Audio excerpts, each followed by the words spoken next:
Due to the graphic nature of this episode and the nature of the killer's crimes, listener discretion is advised. Suicidal ideation, sexual assault, rape, and violence all will be mentioned in this episode. May not be suitable for children or those who are easily triggered. Hey y'all, I'm Elisa. And I'm Samantha. And welcome back to Watch for Deer. Hey guys! Hey!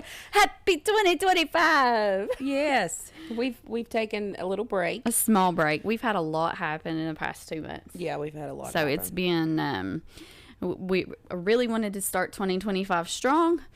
Did not happen that way. No, at all. Not. So we appreciate your patience while we took a small hiatus. Mm-hmm.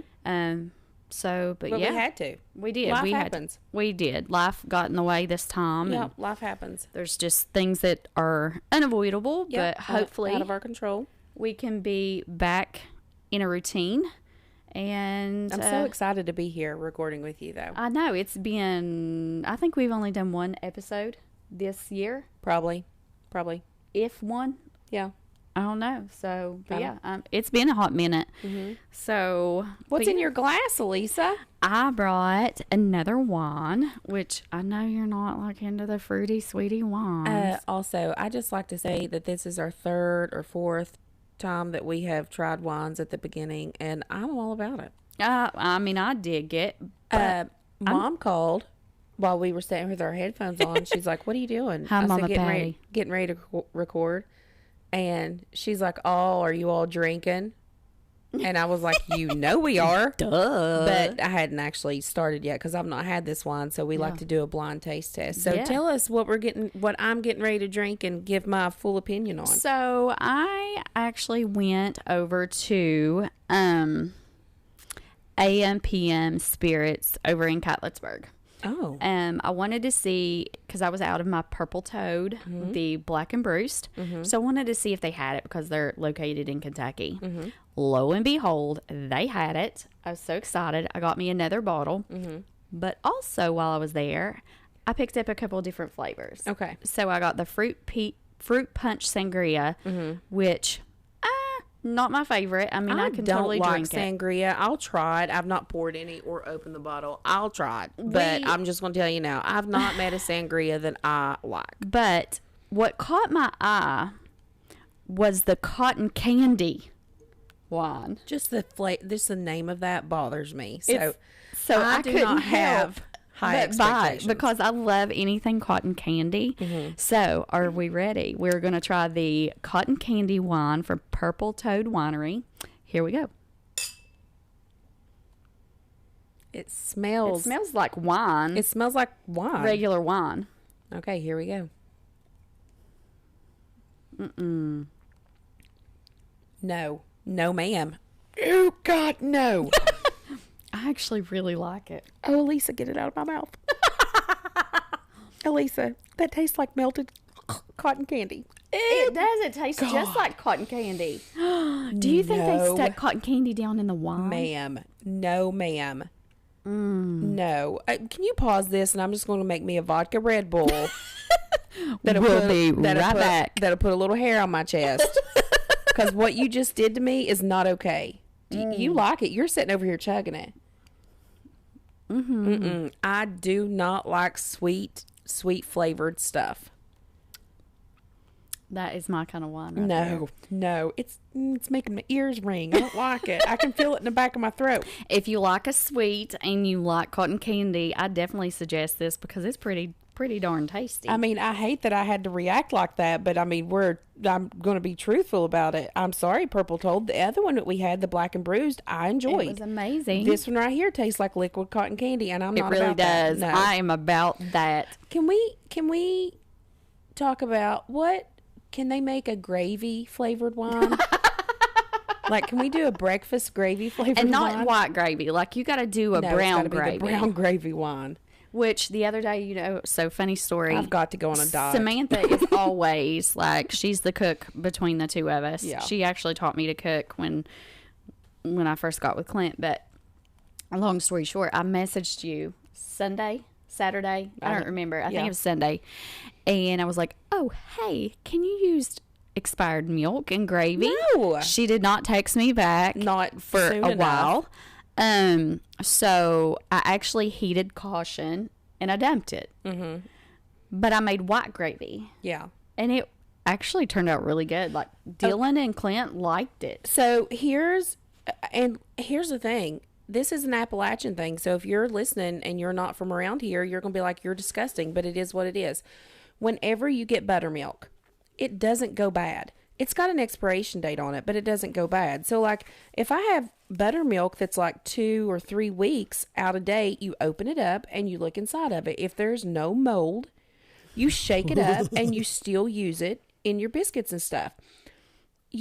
Everybody does that. It's a thing. Like it's buttermilk. It's already not okay in the first place. Exactly. That's why you should dump it. You cannot do that with regular milk. That's sweet milk. You can't do that.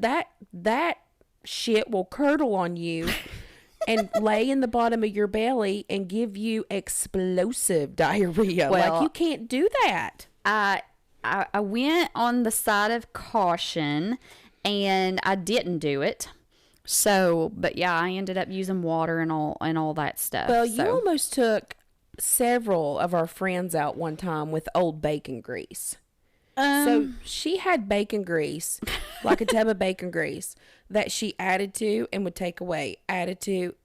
So we have this canister on the countertop, like everybody does around here. Like everybody, this is an Appalachia thing. Like Kroger sells bacon grease for why would you buy bacon $12 grease? or $13? Like it's the most ridiculous thing. Anyways, but you save the bacon grease. You pour it out, you save it, and you use it to cook with. Beans, whatever. I mean, green beans, everything. You clean it out. No, she didn't. No, I just kept adding to and using. On the counter. Yep, she sure did. She just about killed. Sorry, Wally, her husband Clinton. Like there were several people I think involved. My husband may have passed out. Yeah, they were sick. Passed out. I mean, how many years has this bacon grease been going? Like it was like, what was it? Was it generational bacon grease? My great I'm gonna hand it down to you, Zoe. You're welcome. Great grandma handed me this bacon grease on her deathbed, and we've been using it ever since. Listen, the quality of the hogs back then were uncomparable. You can't find a hog like that around here no more. Oh, Elisa. Oh, God. Anyways, so she messages me when she asked questions, and so I didn't get back to her soon enough. But and she wrote back. She went, "Oops, too late." And I was like, "Well, she's just gave her whole family. She's give her whole family the screaming diarrhea. Her whole family will be able to shit through a screen door and never hit the sauce, never hit the wire."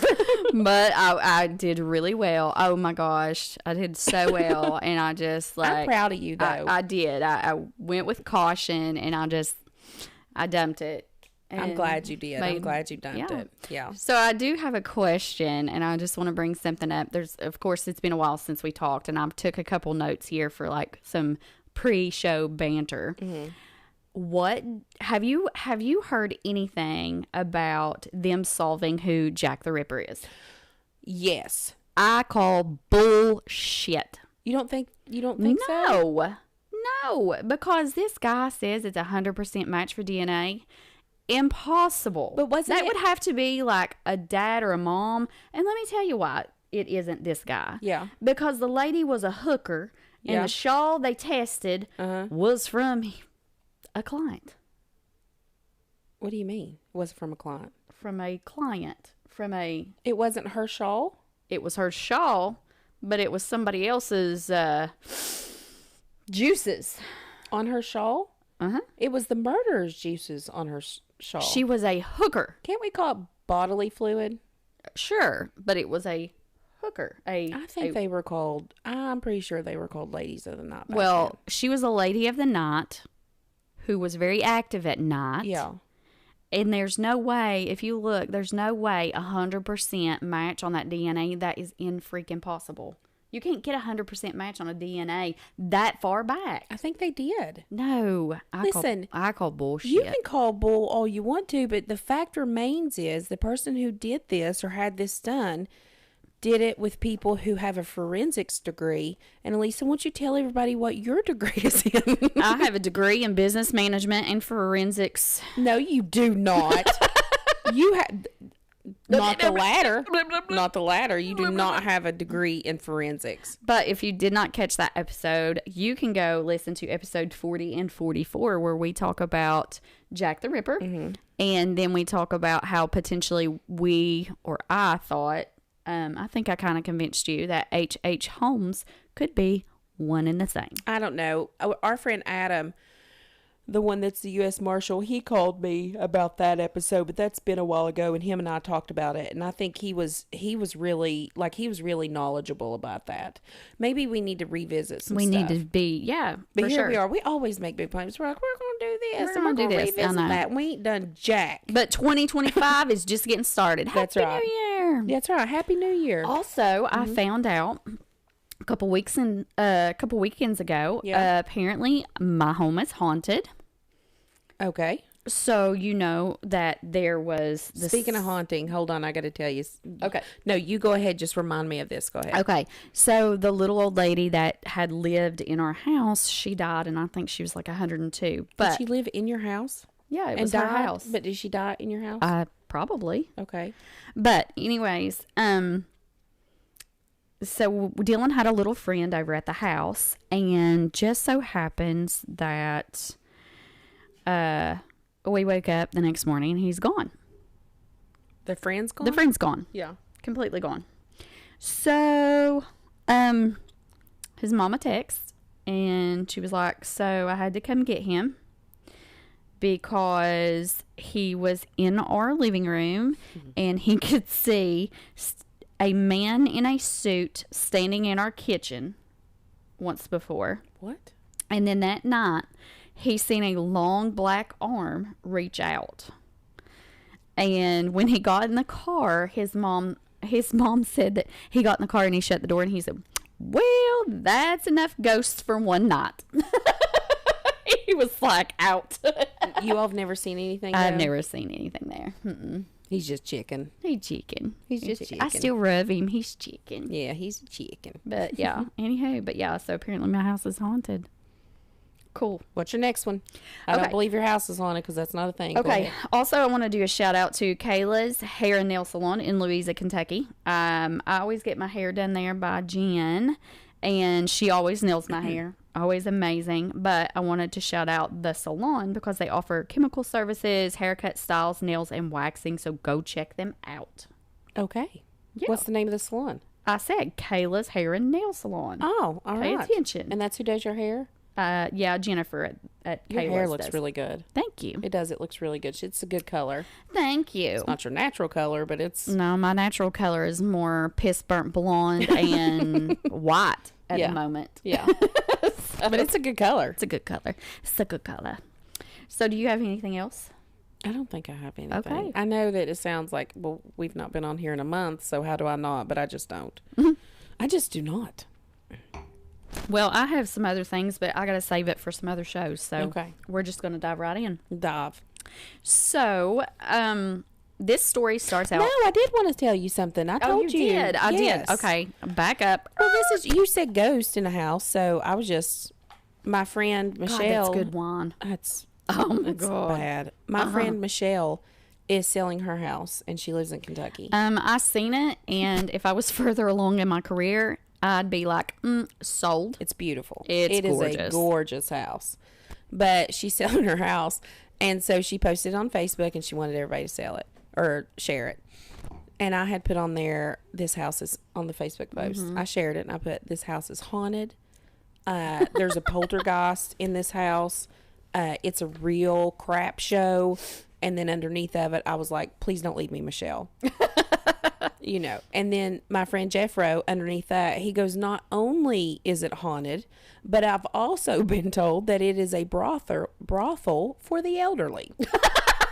A brothel. It's a brothel for the elderly. Nice. And she was like, you all are horrible realtors, but you're terrific friends. But you're horrible. I got a message from someone that actually asked me, said, is that house really haunted? Be like, no. I was like, no. No, you big dummy. Yeah. Asked me if it was really haunted. I was like, no, it's not haunted. At the end of it, I was like, please don't leave me, Michelle. He was like, oh, you just don't want your friend to leave. Duh. Duh. All right, go ahead. That's hilarious. Go ahead with your story. Hey y'all, I'm your host Mark Covey. And I'm Courtney. Every week, we bring you true crime cases from the Mountain State, covering everything from infamous crimes and chilling cold cases To mysterious deaths, baffling disappearances, and even encounters with the supernatural. West Virginia is full of legends, but not all of them are just stories. Some mysteries remain unsolved, and some crimes still haunt the hills. If you can't get enough true crime, you found your place in the Mountain State. Join us every Friday for new episodes as we dig into the dark and twisted history of West Virginia. Listen to Mountain State Mysteries wherever you get your podcast. So strap in. This one's a doozy. Strapped in. Strap in. Buckle your seatbelt. Our story starts on a chilly day on June 10th of 1991 when a young girl was walking up her hill to catch the school bus at her bus stop. Just like she's done several times before. She was thinking about her upcoming field trip and how excited she was. I mean, you can imagine being a kid, getting ready to go on a field trip, like all that anticipation. It's so exciting. I mean, yes. So I can. exciting. It's like that's exactly what I do. It's just like I Christmas. See it all the time. Kids get so excited. They get wound up. Yes. As she is walking up the hill, words are hard. Mm-hmm. As she's walking up the mountain. As she's walking up the hill, she hears a gravel crunching. Oh, no. She hears gravel crunching behind her. Ooh, I don't like that. And can tell there's a car coming. Oh, okay. She turns around to see where it will pass by her, but the car slows down and starts to creep behind her slowly. Have you said yet? Not yet. Okay. And then this car proceeds to pull right up beside her. Mm-hmm. This catches her off guard, and the driver rolls the window down and starts to ask her for directions. And just as soon as he does, his hand flies out of the car with something black, and she hears a crackling sound. Oh, and then she feels paralyzed. Yeah. She begins to stumble backwards away from the car, but she falls onto her butt in the gravel, and fear consumes her. So she starts scooting back on her butt as quickly as she can, trying to scramble away, trying to back away from the car. And the driver kind of backs her into the bushes on the side of the road. As she's trying to flee, she's reaching and she's grabbing on the ground, and she finds something round and sticky, and she holds on to it tight. Remember this. Okay. The man drags her and then lifts her and throws her into the car. She cannot function. Her arms feel like they weigh a ton, and the man zaps her again with the taser. She can't understand why. She can't make her body function and work when she's so scared and just wants to run away. She feels wetness run down her legs, and she begins to beg, no, no, no. Once she's in the car, someone throws a blanket over her and then crushes her with weight. So somebody's thrown her in the car, they've thrown a blanket, and someone's laying on top of her. She can now hear more voices. At this point, she is unable to move. She's scared. She's embarrassed that she had an accident on herself. And she starts to feel like she's going to throw up. But she passes out.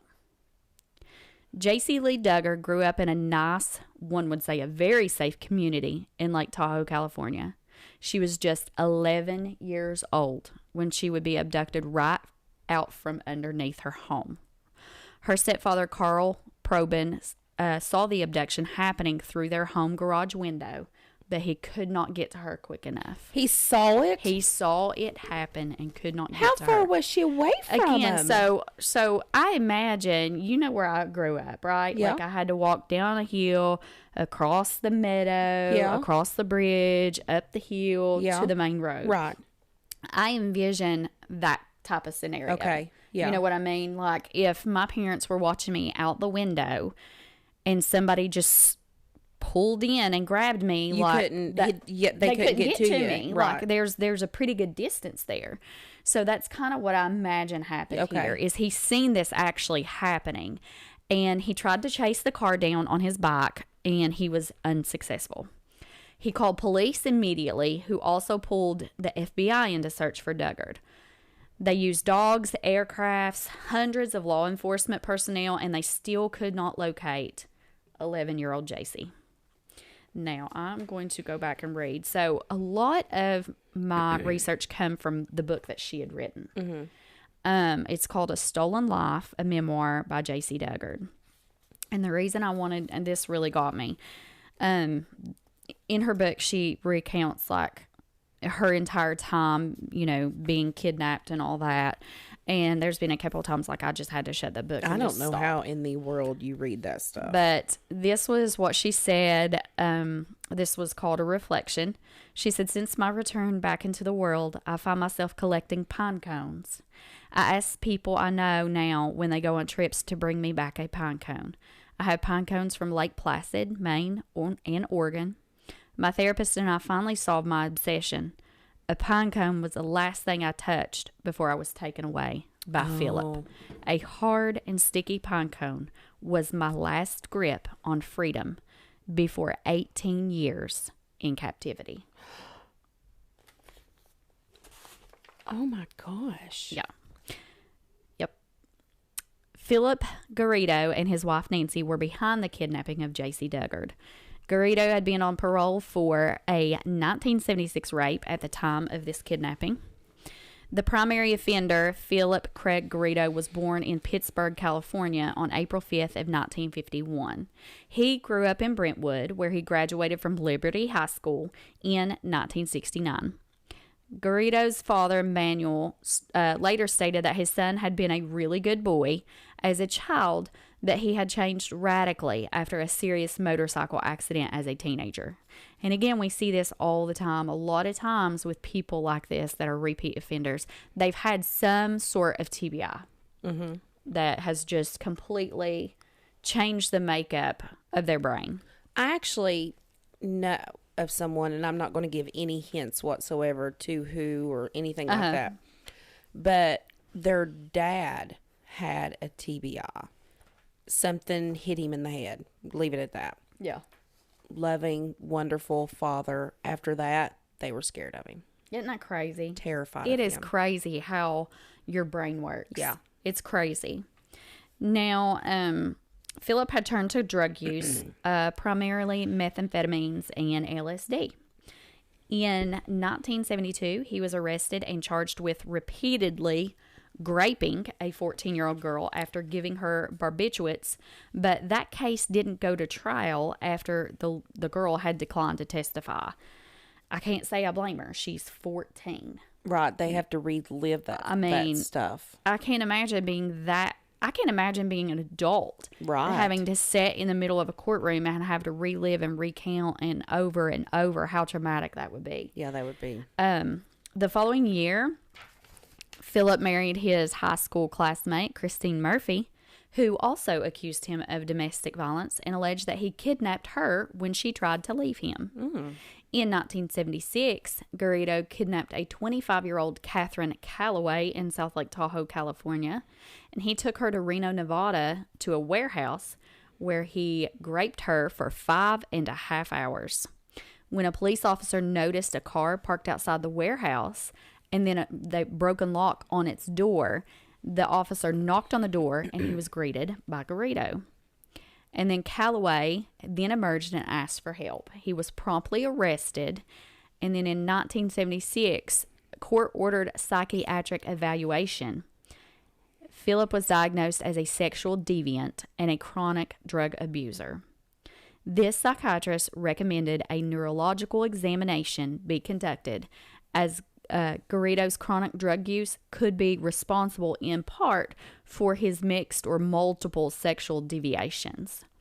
He was evaluated by neurologist Albert F. Peterman, whose diagnostic impression was that he showed considerable evidence of anxiety, depression, and personality disorder. Now, on March 9th of 1977, he began serving a 50-year federal sentence on June 30th of that year at Leavenworth Penitentiary in Kansas. Now, after Leavenworth, Garrido met Nancy, the second offender in Dugard's kidnapping. So this is his wife, his current wife. Now, he met Nancy, who was there at the prison visiting her uncle. On October 5th of 1981, him and Nancy were married at the prison. So I don't know how you go to a prison to visit a family member and pick up a husband, but I mean, it's not where I feel like a husband. I feel like that's not where I would want to pick up a husband, but I mean, desperate times, Elisa, whatever. desperate times. On January 22nd of 1988, Garrido was released from Leavenworth to Nevada State Prison, where he served 7 months of a 5 years to life Nevada sentence. He was then transferred to federal parole authorities in Contra Costa County, California, on August 26th of 1988.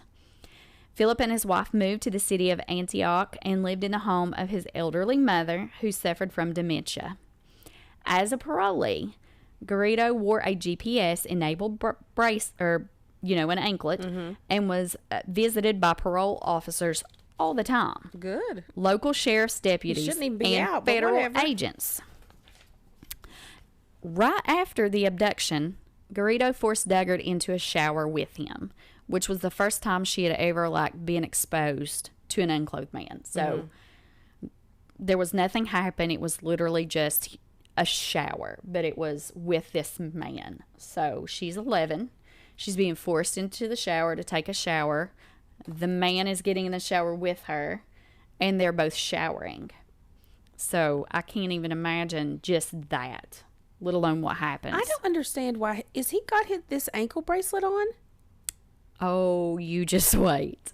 I just don't understand why he's not in jail, but go ahead. You just wait. Continue. During her first week in captivity, Dugard remained in handcuffs, and her only human contact being Garrido, who sometimes brought her fast food, and he would talk to her.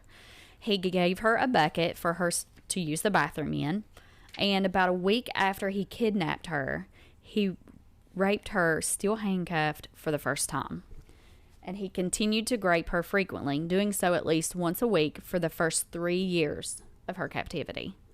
At one point, Garrido provided Dugard with a TV, but she couldn't watch the news and remained unaware of the search for her.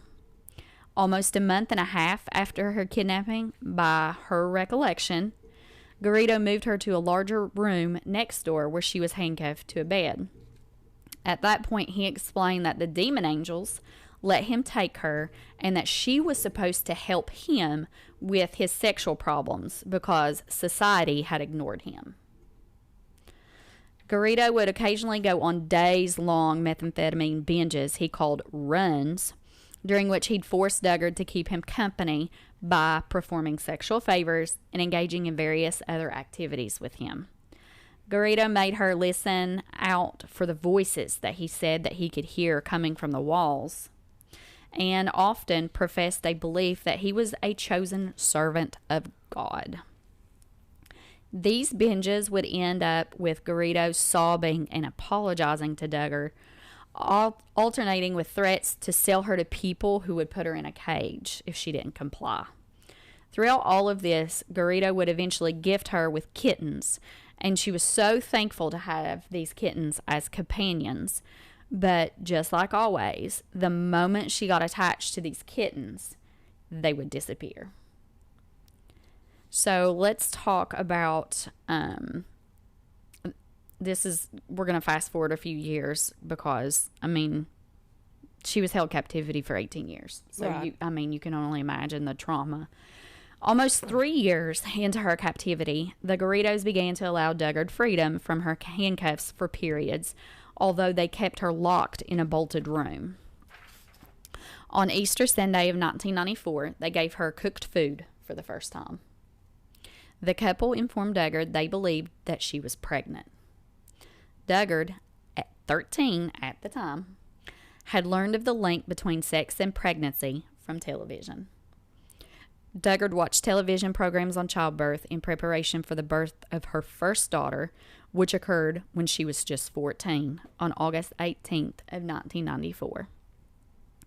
After the birth of her first daughter, Garrido would grape her less frequently, though he would nonetheless do so when he'd taken drugs. So he stopped coming and seeing her for those favors after she had the baby.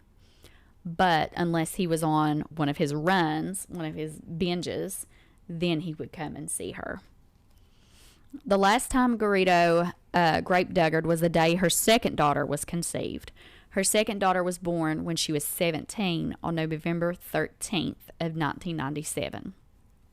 Now, Dugard took care of her daughters using information learned from television, and she worked to protect them from Garrido, who continued his enraged rants and lectures. Now, Dugard had coped with her continued captivity by planting flowers in the garden, and she would homeschool her daughters. At one point, so she's allowed outside now at this time. Yes, and Are they I can post. her? Yes, so But it's a fenced area. It's a private area. But I bet, was she allowed outside with her daughters? Yes, But she couldn't get out. correct. And were At they this not point- doing visits to the house because he was on probation? Like, Keep listening. Okay. Oh yes, ma'am. okay. Yes, ma'am. At one point, Garrido informed Dugard that to pacify his wife, Dugard and her daughters were to address Nancy, who was his wife, as their mother, and that she was to teach her daughters that Dugard was their older sister. So she began going by Alyssa. When Dugard and her daughters were eventually allowed to meet other people, this facade continued. So what happened is, after she gives birth to her kids,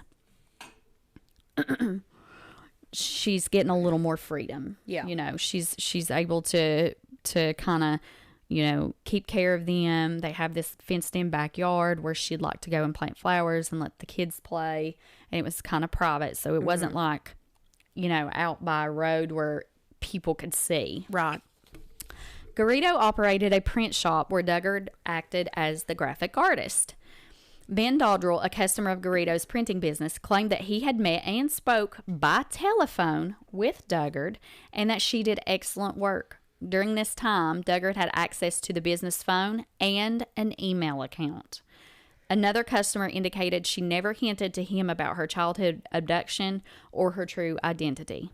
Witnesses stated Dugard was seen in the Garrido household and sometimes even answered the front door and talked to people. But not one time did she ever state there was a problem or attempted to leave. And you got to think, this woman was taken when she was 11. Right. And now she has 2 young kids. Of course she's not going to say something. Of course she's not. She's terrified. She's got Stockholm Syndrome. Right. She depends on him for everything. Everything. I don't even know what to say. I really have nothing to say. While this family kept to themselves, the girls were sometimes seen playing in the secondary backyard behind the house, where Dugard's living quarters are thought to have been located. This is a prime example of Stockholm Syndrome, where this man was able to kidnap her at a young age, continuously abuse her, but she still needed him. She needed him for food. Everything. She depended wholeheartedly on him. It's hard telling what he told her about her family, too. Right. The private area of the backyard included sheds, one which was used as a recording studio, in which Garrido recorded himself singing religious-themed and romantic country songs, 2 homemade tents, and what has been described as a camping-style shower and toilet. The area was surrounded by tall trees and a 6-foot-high fence. An entrance to the secondary backyard was covered by trees and a tarp. Privacy was enhanced by any tents and outbuildings. Electricity was supplied by extension cords. The enclosure also housed a car that matched the description of the one that was used in the abduction.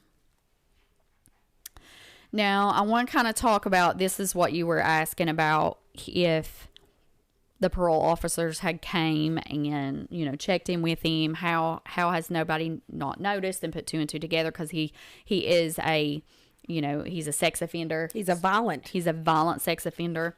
So right now I'm going to kind of talk about all the missed rescue opportunities. Okay. Law enforcement officers visited the resident at least twice, but they did not ask to inspect the backyard, and they did not detect the presence of Dugard or her children in the areas of the property that they did inspect.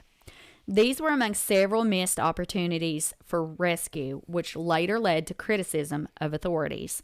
Obviously, the police failed to realize that Dugard had been kidnapped south of South Lake Tahoe. Is the same location as Garrido's 1976 kidnapping and rape of Catherine Calloway Hall. So this makes two victims. I just don't understand why he's out in the first place. Like, I don't understand why he was ever allowed out after that happened. I know. Again, justice system. I just don't get it. Justice system. On April 22nd of 1992, less than a year after her kidnapping, a man called the Contra Costa County Sheriff's Department from a gas station less than 2 miles from the Garrido's home, reporting that he saw Dugard inside the gas station staring intently at a missing child poster of herself. Reported that. And nothing to happened. The authorities. And they did what? The caller then reported seeing her leave in a large yellow van, possibly a Dodge. An old yellow Dodge van was later recovered from the Garrido property that matched the description of the van given in the call. The license plate was not reported in the 1992 call. The caller, the girl, and the van were gone by the time the police arrived. The caller never identified himself, and the police just didn't pursue it. Nothing. I've got nothing. Contradicting this story, Dugard reported that she never left the Garrido property from the day she was kidnapped until shortly before her first child was born in August of 1994. Whether or not that's true, I don't know. I don't know.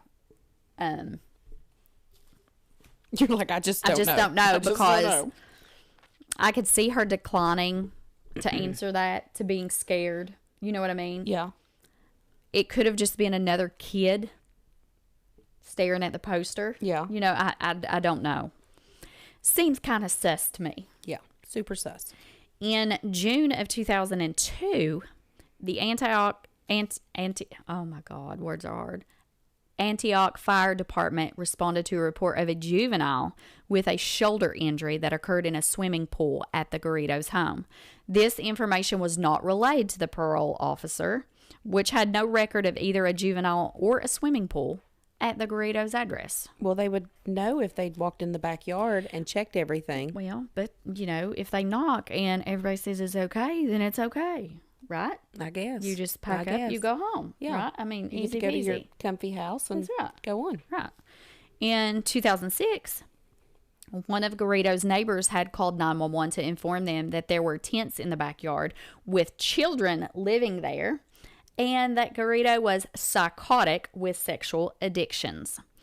A deputy sheriff spoke with Garrido at the front of the house for about 30 minutes and left after telling Garrido that there would be a code violation if people were living outside on the property.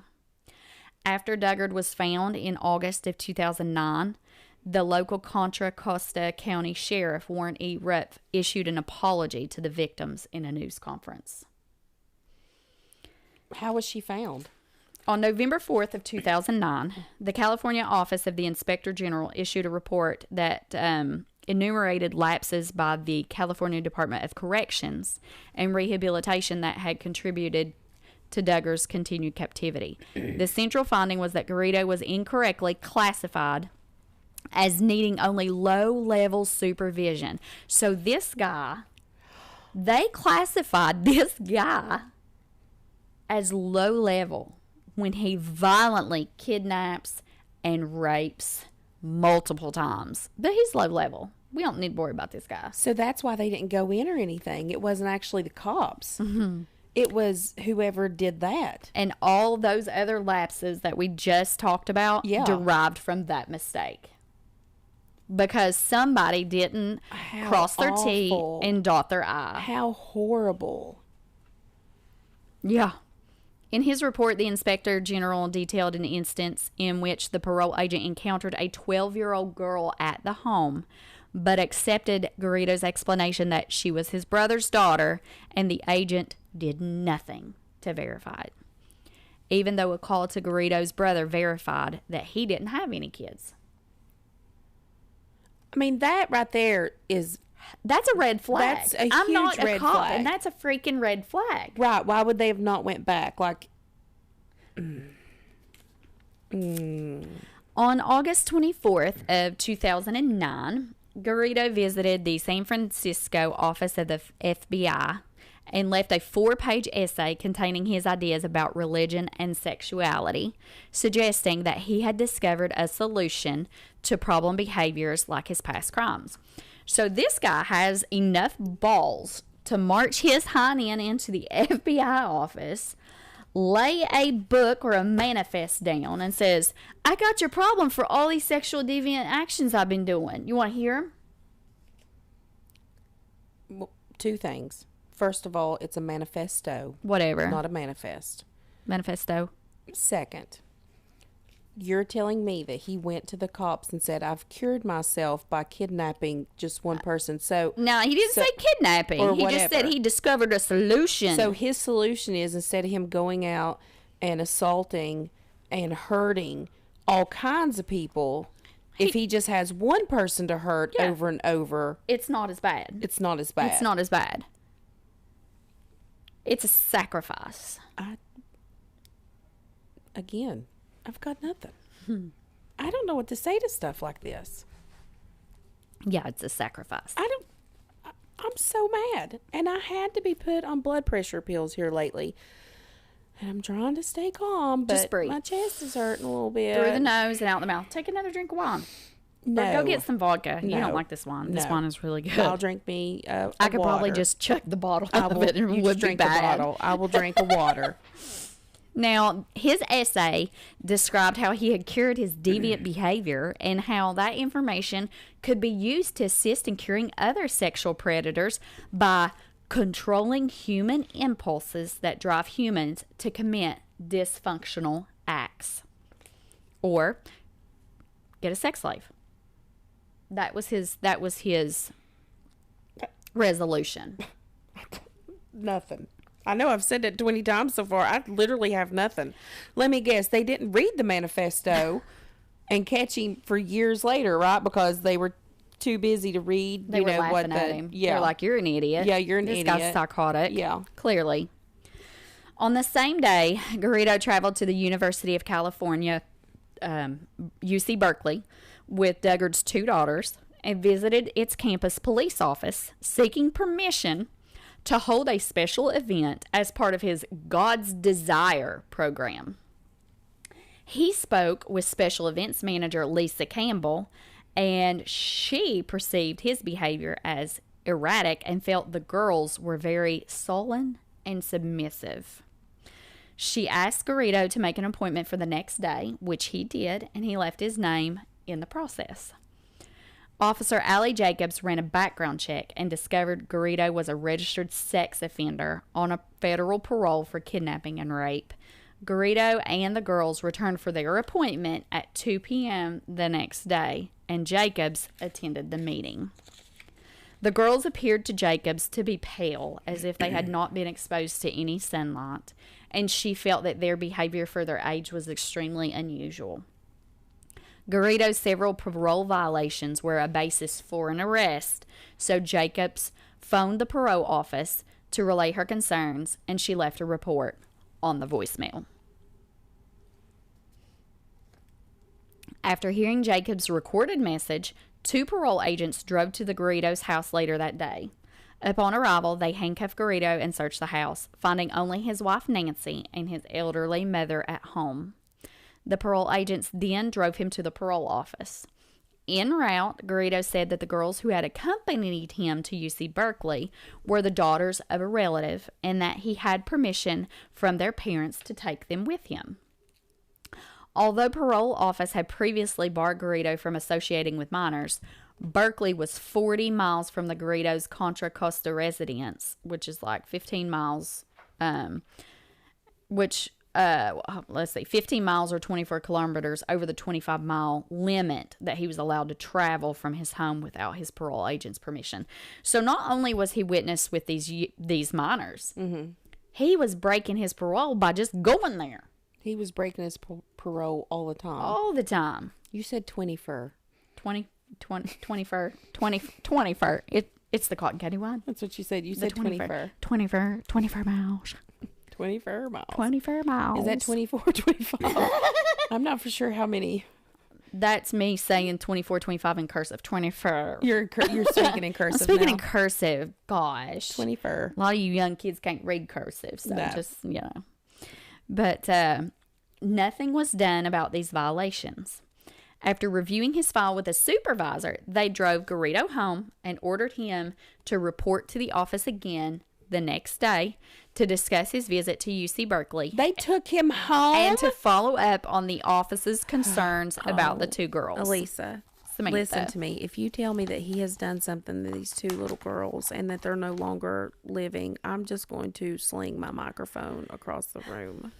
Garrido arrived at the parole office in Concord, California on August 26th. He actually went back? With Nancy, the two girls, and Dugard, who was introduced as Alyssa. Lord. The parole officer decided to separate him from the women and girls to obtain their identification.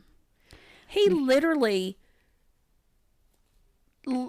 is like, almost like, he's so brazen. Mm-hmm.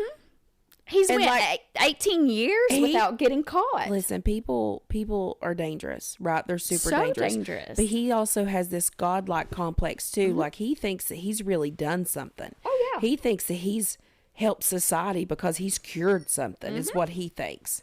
He's done the world a favor. Please tell me that they beat him severely in prison or something. Please tell me that. Is that what happened? Just go ahead and say yes right now. Go on. You're going to make me wait. Watch. So be like, they put him on parole and gave him 2 ankle bracelets. Yeah. For each foot. Yeah, for each foot. In case he decides to leave one foot at home, we'll get him with the other one. I'm so mad. Elisa. I'm trying because... Why is your neck and face getting red? just Do you so need another blood upset. pressure pill? I'm going to have to take one. So mad. Take a deep breath. We're almost done with the story. Okay. Just grab the tissues. Maintaining her false identity as Alyssa, Dugard told investigators that the girls were her daughters. Although she indicated that she was aware that Garrido was a convicted sex offender, she stated that he was a changed man and a great person and good with her kids. God bless her heart. Those comments. She's so she's so brainwashed. She was a baby. She was when 11. he took her. Yep. These comments that she just said, he's changed, he's great with my kids, those were also echoed by the two little girls.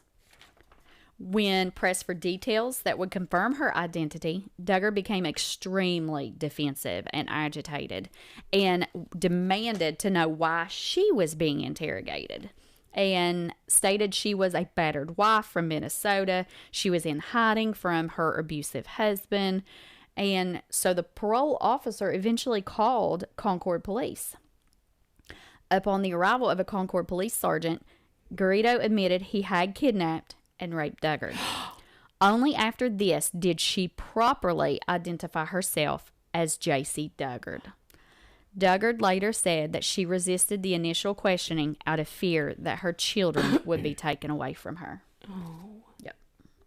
Once they told her that he admitted to everything, she came clean.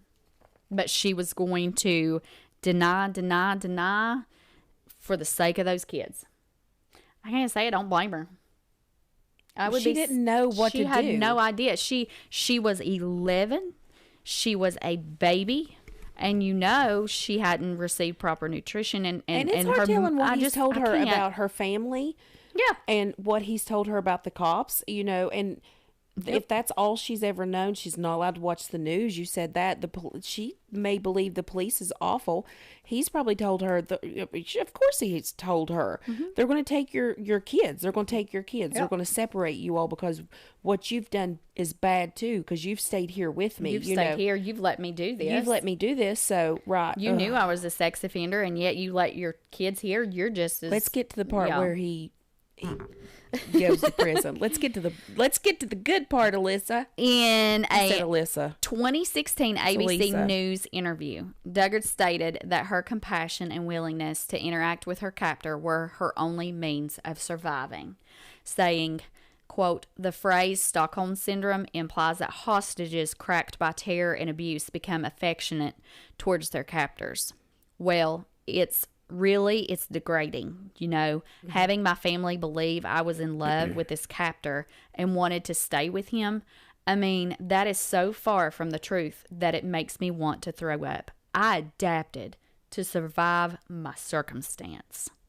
She repeatedly stated that as a survival mechanism, many victims are forced to sympathize with their captors.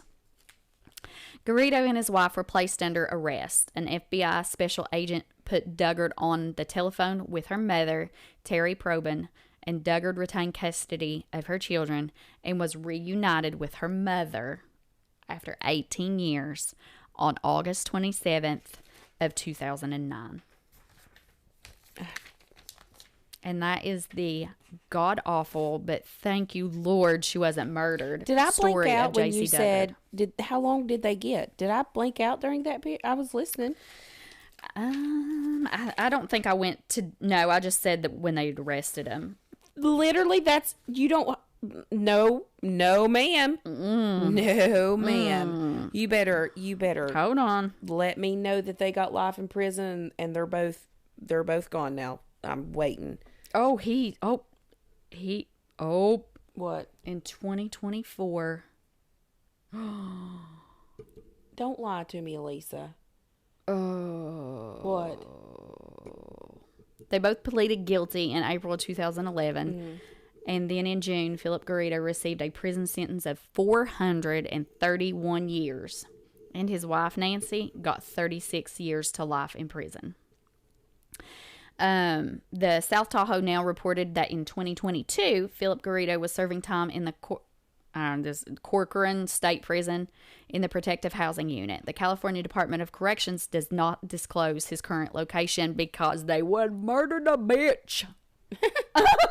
So he's still alive. And Nancy was incarcerated in California Institution for Women. I don't understand how she only got 36 years to life. Why didn't she get 400 and some years? She's just as guilty as he is. And when you read the book, you could talk like... I don't know how you read that. And there's so much, and I just kind of touched the main points of this. I strongly, if you're into true crime and you're into things like this, then you definitely need to read her book because it's... And there's pictures in there, too, of, like, where she was kept and her kids and her cats. And it's a really heart-wrenching book. That's why it took me so long to write this story, is I would have to stop and put it down because it was just really heavy. I kept a lot of the shit out of it. But there's letters and there's journal notes, and she talks about how her feelings, and it's really heavy. It's a very well written book. If you're into that kind of read, I highly, highly, highly suggest that you pick up A Stolen Life by Jaycee Dugard and read it from her perspective. It's tough. So. And it could also, you have to look at it too. It's a story of perseverance. It is. It is. A mom taking care of her daughters and doing exactly what she needs to do. What she needed to do for her daughters and her to survive. Like, God, how freaking horrible. Mm-hmm. God, it's so horrible. But I used mostly... that book. I used a wiki and I used the ABC News, the Jaycee Dugard interview. Yeah. I used that, but yeah, that's tragic. That's sad. A terrible story. It is. But that's all we have for you guys today. Well, we are I so would like to excited say to be back. One thing. When you were reading that, you said survival, but you said survival. Well, it's probably this cotton candy wine that I'm I've been just down telling you, like, survival. you're not on your A game today with your words. I'm not. Well, I also probably can't read very well. Like, do you see my eye? Her eye, her right eye on Left. the inside, her left eye on the inside it looks like it's bleeding. Yeah. Yeah. I went to the eye doctor today. All's well. Just, I don't know. I just look like a zombie. Yeah, it looks bad. It looks really bad. Looks gnarly, dude. Don't speak like that. Do not speak like that. Be sure to follow us at Watch for Deer Podcast on Facebook and Insta. Go like and follow our TikTok at Watch for Deer Podcast. You can email us stories or suggestions at watchfordeerpodcast@gmail.com. If you enjoy our show, be sure to rate us and share us with your friends, family, and coworkers. If you really, really love us, you can totally sponsor us. Oh, we got sponsors now? And totally sponsor us and get an ad out on the podcast. Do you think that Purple Toad is going to sponsor us now? Because here's the thing. I feel like they should. I really dig their my wine. reaction was a true reaction. I hate sweet stuff, and I don't like cotton candy flavored. God, I love it. It's so anything. good. Purple Toad. As soon as I took a drink of that, here's the thing. I wish you could have seen her Actually, face. you know what? It may have been something wonderful for them because my reaction is exactly what my reaction would be if I was drinking cotton candy. I was like, oh, God, no. If you like cotton candy, 100%. that's the wine for you. It is. It's delicious. And that's why I'm survival and 24th. You said 21st. 21st. I didn't know what that was. I was like, I don't know what that was. That's between 24 and 25. Oh, 24. It's 24 and a half. It's 24 and a half. All right, let's get off here. Y'all be safe And watch for deer.